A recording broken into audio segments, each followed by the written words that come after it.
Hello കൂട്ടുകാരെ, എല്ലാവർക്കും സുഖം തന്നെയല്ലേ? ഇന്ന് ഞാനിവിടെ ഞങ്ങളുടെ അസോസിയേഷൻ്റെ ഓണം പ്രോഗ്രാമാണ് കേട്ടോ വീഡിയോ ആയിട്ട് ചെയ്യാൻ പോണത്. ഉത്രാടത്തിൻ്റെ അന്ന് വൈകുന്നേരം ഞങ്ങൾ പൂവൊക്കെ റെഡിയാക്കി വെച്ചു കേട്ടോ. തിരുവോണത്തിൻ്റെ അന്ന് രാവിലെ കുട്ടികളോട് പൂവിടാനാണ് പറഞ്ഞത്. ഞങ്ങൾ പച്ചക്കറി അരിഞ്ഞു. അതുപോലെ തന്നെ കുറച്ച് ആൾക്കാർ സ്റ്റേജ് ഡെക്കറേഷൻ്റെ പരിപാടിയായിട്ട് അത് ചെയ്യുന്നുണ്ട്. കുറച്ച് ആൾക്കാർ നാളികേരം ചിരകാൻ നിൽക്കുന്നുണ്ട്. ആ മിഷനിലുള്ള ചിരകലായതുകൊണ്ട് ഞങ്ങളെ കൊണ്ട് കഴിയില്ല കേട്ടോ. അവിയൽ പോലുള്ള കറികളൊക്കെ ഉണ്ടാക്കുന്നുണ്ട്. ഇന്ന് ഫുഡ് ഇവിടെ തന്നെയായിരുന്നു കേട്ടോ. അപ്പോൾ ഫുഡൊക്കെ കഴിച്ച് ഞങ്ങൾ നേരത്തെ വീട്ടിലേക്ക് പോന്നു. ഒരു 10 മണിയൊക്കെ ആയപ്പോഴത്തേക്ക്. ആണുങ്ങളൊക്കെ കുറച്ചും കൂടെ കഴിഞ്ഞിട്ടാണ് വന്നത് കേട്ടോ. കുറച്ച് കാര്യങ്ങളും കൂടി ഉണ്ടായിരുന്നു അവിടെ. അത് കഴിഞ്ഞിട്ടാണ് അവർ വന്നത്. പിന്നെ പിറ്റേന്ന് രാവിലെ ഞങ്ങൾ നേരത്തെ വീട്ടിൽ പൂവിടലൊക്കെ കഴിഞ്ഞിട്ട് ഞങ്ങൾ അവിടെ എത്തിയിട്ടോ. അപ്പോഴത്തേക്ക് കുട്ടികൾ വന്ന് പൂവിടലൊക്കെ കഴിഞ്ഞ് റെഡിയായി. ഞങ്ങളെ തിരുവാതിര ഞങ്ങളൊരു കർക്കിടക മാസം തൊട്ട് തന്നെ പ്രാക്ടീസ് തുടങ്ങിയിരുന്നു കേട്ടോ.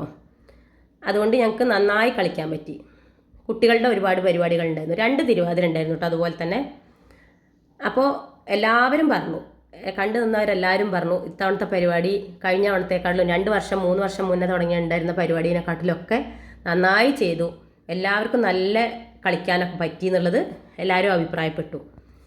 വലിയവരുടെ കസേരകളിയും ചെറിയ കുട്ടികളുടെ കസേരകളിയും അമ്മമാരുടെ കസേരകളിയും വലിയവരുടെ വടംവലിയും കുട്ടികളുടെ വടംവലിയും എല്ലാം ഉണ്ടായിരുന്നു കേട്ടോ.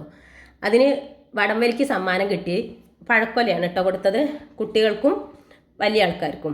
സ്ത്രീകളുടെ വടംവലി നടന്നില്ല, അതിലാൾ കുറവായിരുന്നു. അതുകൊണ്ട് അതുപോലെ തന്നെ കുട്ടികൾ തന്നെ പഠിച്ച ഡാൻസ് ആയിരുന്നു കേട്ടോ കൂടുതലും ഉണ്ടായിരുന്നു. നല്ല പ്രോഗ്രാംസ് ആയിരുന്നു. കുട്ടികളൊക്കെ 10 മിനിറ്റിലേറെ നേരം തന്നെ അവർ തന്നെ പഠിച്ച ഡാൻസ് നല്ല വൃത്തിയോട് കൂടി തന്നെ ചെയ്തു. ഇടയ്ക്ക് ഇങ്ങനെ സ്റ്റെക്കായി നിന്നൊന്നുമില്ല, നല്ല വൃത്തിയായിട്ട് തന്നെ ചെയ്തു. എല്ലാവർക്കും അത് തന്നെയായിരുന്നു അഭിപ്രായം. ആശംസാ പ്രസംഗവും ഉദ്ഘാടനവും ഒക്കെ കഴിഞ്ഞ് അങ്ങനെ ഞങ്ങൾ മുതിർന്ന ആൾക്കാരെ ആദരിക്കുകയൊക്കെ ചെയ്തു കേട്ടോ. ഒരമ്മയ്ക്ക് അവിടെ വരാൻ കഴിയാത്തതുകൊണ്ട് അവരെ വീട്ടിൽ പോയിട്ടാണ് ആദരിച്ചത്. അതുപോലെ അമ്മമാരുടെ പാട്ടുണ്ടായിരുന്നു, വലിയ ആൾക്കാരെ പാട്ടുണ്ടായിരുന്നു. എല്ലാവർക്കും എല്ലാം സന്തോഷമായിട്ട് തന്നെ നടന്നു. കുട്ടികൾക്കും വലിയവർക്കും എല്ലാവർക്കും നല്ല സന്തോഷമായിരുന്നു. കാരണം അത് നമ്മളുടെ ഇടയിലുള്ള ഒരു പരിപാടിയാണല്ലോ എന്നുള്ളൊരു പ്രത്യേക സന്തോഷം ഉണ്ടായിരുന്നു. ഞങ്ങളൊരു 26 വീട് കൂടുന്നത് അസോസിയേഷനാണ് കേട്ടോ. ഞങ്ങളൊരു കുറച്ച് ആൾക്കാരെ ഗസ്റ്റുകളായിട്ട് സ്വീകരിക്കുകയും ചെയ്തിരുന്നു, വിളിക്കുകയും ചെയ്തിരുന്നു. അപ്പോൾ അവരും വന്നിരുന്നു. അവർക്കും ഭയങ്കര സന്തോഷമായി.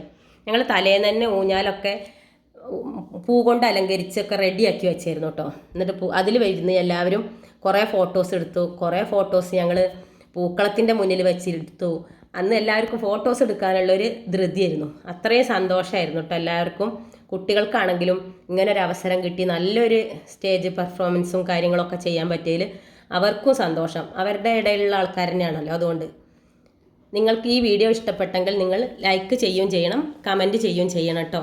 നിങ്ങൾ സപ്പോർട്ട് ചെയ്യും എന്ന് ഞങ്ങൾ പ്രതീക്ഷിക്കുന്നു. അതുപോലെ ഒരുപാട് ഫാമിലിയുടെ ഫോട്ടോയും എടുത്തായിരുന്നു കേട്ടോ ഞങ്ങൾ. നല്ലൊരു മൊമെൻറ്റ്സ്.